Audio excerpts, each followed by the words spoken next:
Sa isang tahimik na baryo sa paanan ng bundok, nakatira ang isang batang lalaki na ang pangalan ay Timo. Araw-araw, tumutulong siya sa kanyang lola sa pagtatanim, pagpapakain ng mga manok at pag-igib ng tubig. Ngunit ngayong araw, sobrang init ng araw at ang tanging nasa isip ni Timo ay ang malamig at malinaw na ilog sa dulo ng palayan. Mga manok, maliligo lang ako saglit. Lola, maliligo lang po ako sa ilog, ha? Ang init po talaga. Mag-ingat ka, Timo. Huwag kang lalayo sa pampang. May mga lihim ang ilog. Tandaan mo.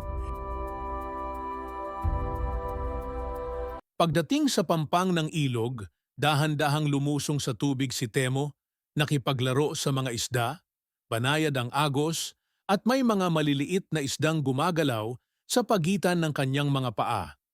Ngunit hindi niya alam ni Timo may nakamasid sa kanya.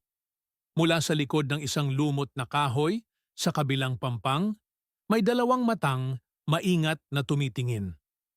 Isang batang buwaya iyon, hindi pa kalakihan, kasinlaki lang ng isang bangka, pero matalas ang mata at busilak ang puso. Ang pangalan niya ay Kuluk.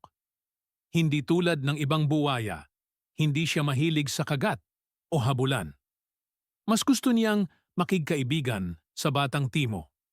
Kaya nang makita niya si Timo, hindi siya nagtago. Lumangoy siya papalapit